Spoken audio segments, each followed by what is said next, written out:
So the first exercise I'm going to go through is the Mackenzie press up, which is an excellent mobilization for the spine. It's typically used with people who have had a disc injury, but it's also very good for anyone who does not have adequate extension of the lumbar spine.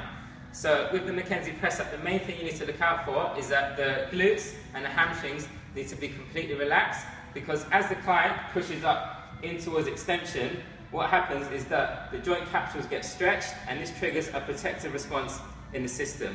So the actual setup is quite simple. So from here, I have my hands in line with my shoulders, elbows tucked in, legs straight, feet together. I push through, squeeze your lumbar spine, and then control it back down. And just remember to have the glutes and the hamstrings completely relaxed.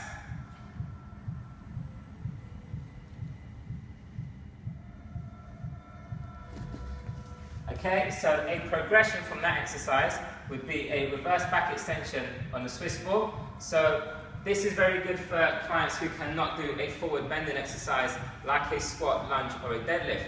Because when you do a forward bending exercise, if this is the vertebrae, the top vertebrae flexes on the bottom vertebrae. When you do a reverse back extension on the Swiss ball, because you bring your legs back, you can work similar muscle groups that you would with a squat, but the client can experience no pain because you change the mechanical sequence. So you create the opposite end plate loading. So again, the actual setup is quite simple.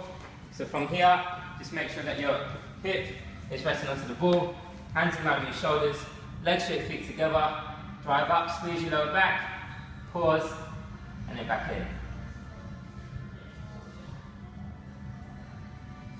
Now, if the client's main issue is the lumbar back, then you need to do the exercise slightly differently, because if somebody has injured their back, then they will lose inhibition of the lumbar erectors and also the core stabilizers, which results in hyperactivity of the hamstrings. So basically the hamstrings become very overactive.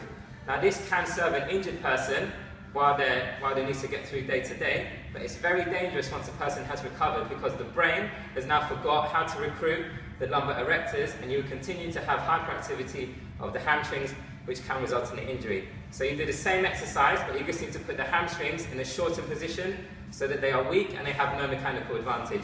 So I'm going to do the same exercise, just with my legs at 90-degree angle. So from here, hip in, hands in line with your shoulders, legs bent at 90-degree angle now, and then just drive up.